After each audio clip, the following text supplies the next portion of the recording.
அஸ்ஸலாமு அலைக்கும் வரஹ்மத்துல்லாஹி வபரகாத்துஹு.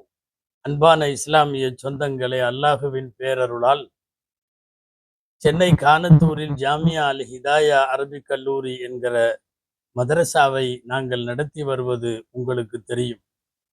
அல்லாஹுவின் அருளால் 170 மாணவர்கள் ஆலிம் கல்வியை கற்கிற இந்த மதரசாவுக்காக வேண்டி உங்களுடைய ஜக்காத்து சதகா நன்கொடைகளை வழங்குமாறு அன்போடு கேட்டுக்கொள்வதோடு, ஒன்றுக்கு 10 மடங்காய் 70 மடங்காய் பன்மடங்காய் அல்லாஹு வழங்குகிற இந்த புனித ரமலானில் உங்களுடைய நன்கொடைகள் மூலம் இறை அருளை பெற்றுக்கொள்ள அன்போடு வேண்டுகின்றோம். எல்லாம் வல்ல அல்லாஹு தஆலா உங்களுடைய குடும்பத்திற்கு பரக்கத்தையும் நீண்ட ஆயுளுடன் கூடிய ஆரோக்கியத்தையும் அல்லாஹ் வழங்குவானாக. ஆமீன். அஸ்ஸலாமு அலைக்கும் வரஹ்மத்துல்லாஹி வபரகாத்து. அஸ்ஸலாமு அலைக்கும் வரஹ்மத்துல்லாஹி வபரகாத்து. நஹ்மதுல்லாஹல் அஸீம் நுஸல்லி வ நுஸல்லிமு அலர் ரசூலில் கரீம். அம்மா பஅத். ஃபகத் காலல்லாஹு தஆலா ஃபீ கலாமிஹில் கதீம் வல் ஃபுர்கானில் ஹமீத். அஊது பில்லாஹி மினஷ் ஷைத்தானிர் ரஜீம். பிஸ்மில்லாஹிர் ரஹ்மானிர் ரஹீம். ஆலியஹும் சியாபு சுந்துஸின் குதுரும் வ இஸ்தபரக். சதகல்லாஹுல் அஸீம். அளவற்ற அருளாளனும் நிகரற்ற அன்புடையோனுமாகிய எல்லாம் வல்ல அல்லாஹுவின் பெயரால் துவங்குகிறேன். அருமைநாயகம் முஹம்மதுர் ரசூலுல்லாஹ் ஸல்லல்லாஹு அலைஹி வஸல்லம் அவர்களின் மீதும் நற்பாக்கியங்கள் நிறைந்த அவர்களுடைய உம்மத்தின் மீதும், குறிப்பாக இக்காணொளியில் இணைந்திருக்கிற நம் அனைவர் மீதும் எல்லாம் வல்ல அல்லாஹுவின் நல்லருள் என்றென்றும் நிறைவாக உண்டாவதாக. ஆமீன். அல்லாஹுவின் பேரருளால் இன்றைய தராவீஹ் உடைய சிந்தனைகளில் இன்றைய 26வது தராவீகில் ஓதப்பட இருக்கிற சூறாக்களில் ஒன்று சூரா அத்தஹர் என்றும் சூரா அல் இன்சான் என்றும் அழைக்கப்படக்கூடிய சூரா. இவற்றில் சுவனத்தில் கிடைக்கக்கூடிய வெகுமதிகளை எல்லாம் வரிசையாக இறைவன் பட்டியலிடுகிறான். அதிலே சுவனவாதிகளின் ஆடையை பற்றி சொல்லுகிறான். அந்த ஆடைகளில் நிறத்தில் ஒன்றை சொல்லுகிற போது அது பச்சை நிறத்திலான ஆடை என்று சொல்லுகிறான். அன்பானவர்களே, பச்சை நிறம் ஆடைகளில், அடையாளங்களில், நம் நினைவு சின்னங்களில் எங்கெல்லாம் பச்சை இடம் பெற்றிருக்கிறது, குர்ஆனும் ஹதீஸும் அந்த நிறம் குறித்து சொல்வது என்ன, பச்சை பல பேருக்கு ஏன் அலர்ஜியாக இருக்கிறது என்பதையெல்லாம் நாம் இன்றைய தலைப்பிலே சிந்திக்கிறோம். அன்பானவர்களே, குர்ஆனில் ஒரு 6 நிறங்கள் குர்ஆனிலே வருகிறது. எல்லா நிறமும் இல்லை. பல்வேறு கட்டங்களில் பல விஷயங்களை விளக்குகிற போது சொல்லுகிறான். இதிலே முதலிடம் பச்சை. சுவனவாசிகளின் ஆடை பச்சை, சுவனத்தினுடைய விரிப்பு பச்சை. முத்தகீன் அலா ரஃப்ரஃபின் குதுரின் வ அப்கரியின் ஹிசான். அர் ரஹ்மான் சூராவின் கடைசியிலே வந்தது. இன்றைக்கு ஓதப்பட்ட வசனங்களில் சொர்க்கவாசிகளினுடைய ஆடை பச்சை என்று வந்தது. நாம் அது குறித்துத்தான் விரிவாக பார்ப்போம். குர்ஆன் சொல்லுகிற முதல் நிறம் பச்சை. 2வது நிறம் வெள்ளை. வெண்மை நிறமும் குர்ஆனில் நிறைய இடத்தில் வந்திருக்கிறது. அதிகாலையை, காலை சூரியன் உதயமாகிற நேரத்தை அல்லாஹ் வெள்ளை கயிறு என்று சொல்லுவான். அல் ஹைத்துல் அப்யத். மூசா அலைஹிஸ்ஸலாம் அற்புதங்களை காட்ட வந்த போது கைத்தடி பாம்பாக மாறியது ஒரு பேரற்புதம் என்றால், அதுபோல ஒரு அற்புதம் தங்கள் கக்கத்திலே கையை வைத்து கையை வெளியில் எடுத்தால் பைதா, குர்ஆனிலே அல்லாஹ் சொல்லுகிறான், வெண்மை நிறத்திலே அது மின்னும். குர்ஆனில் அந்த கையினுடைய வெண்மையை பற்றி அல்லாஹ் பேசியிருக்கிறான். 3வது குர்ஆனில் இடம்பெற்றிருக்கிற நிறம் மஞ்சள் நிறம். ஆம், பனூ இஸ்ரவேலர்கள் அறுத்து பலியிடுவதற்கான அந்த மாடு, சூரத்துல் பக்ரா என்று பெயர் வந்ததற்கான அந்த மாட்டை குறித்து குர்ஆன் சொல்லுகிறது. பக்ரத்துன் ஸஃப்ராஉ ஃபாகிஉ லௌனுஹா தஸுர்ருன் நாதிரீன். அது ஒரு மஞ்சளான மாடு. சஃப்ரா, மஞ்சளான மாடு.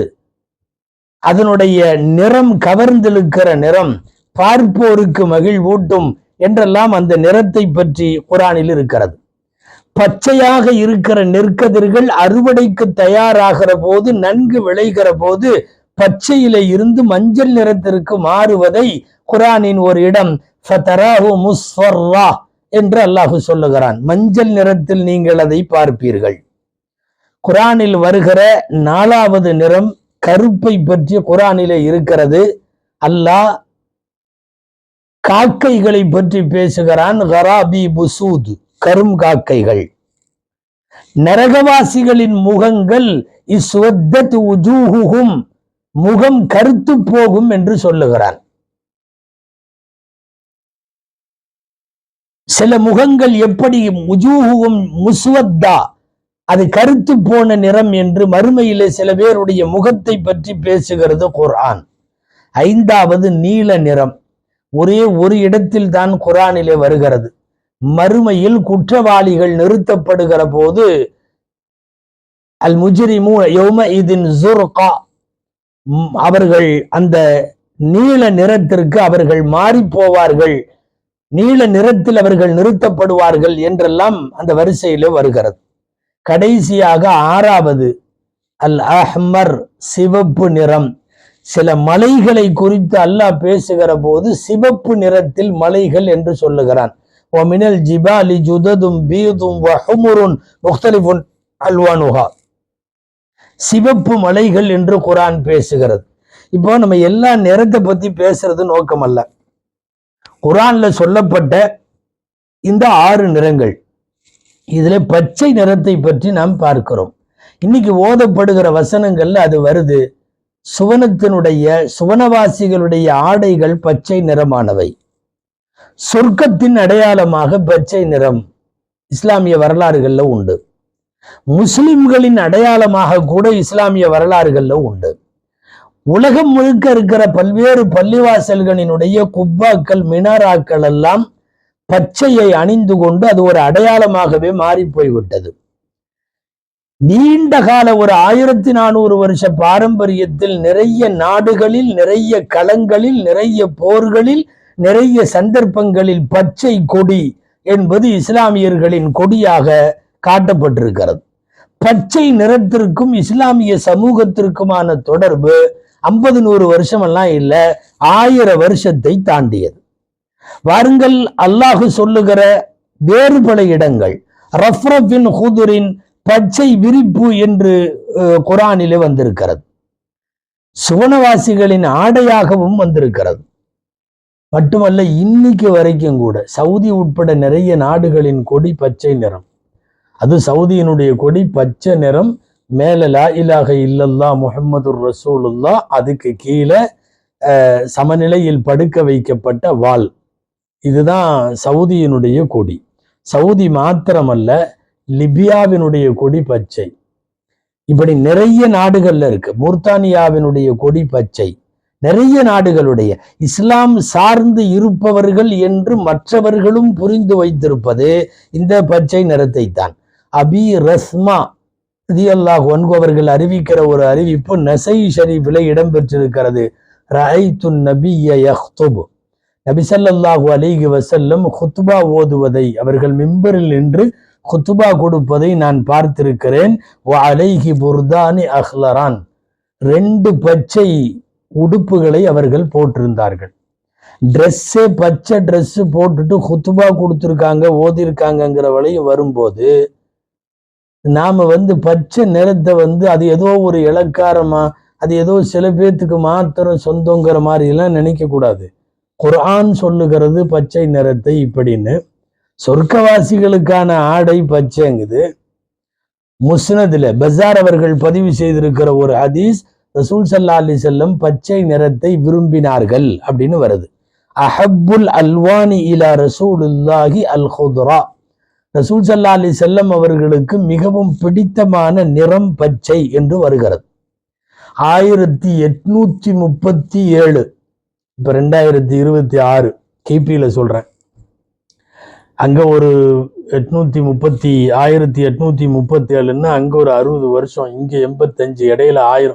சுமாரா 1500 வருஷங்களை தாண்டி 1500 வருஷத்துக்கு சமீபமா ஸல்லல்லாஹு அலைஹி வஸல்லம் அவர்கள் அடக்கத்தலத்தினுடைய குப்பா பச்சை குப்பா, அதுக்கு பேரு குப்பதே ஹதரான் பேர், கும்பதே ஹதரான்னு சொல்றோம்.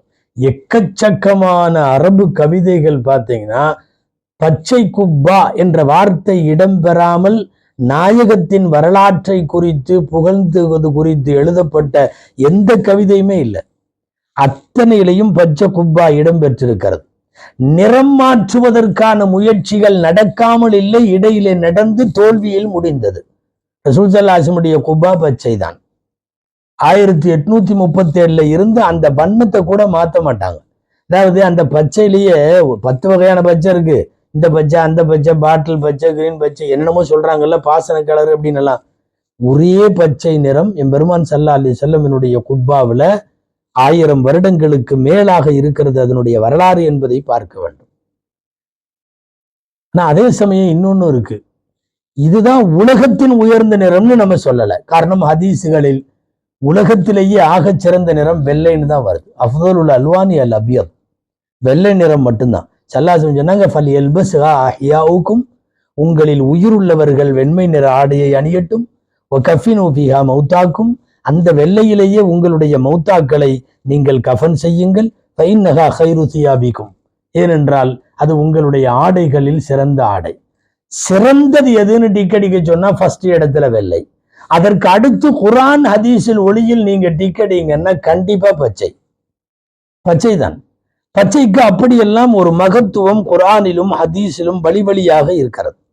இப்ப இதை பேச வந்ததுக்கு என்ன காரணம்னா, பச்சைனாவே பல பேர்த்துக்கு அலர்ஜி.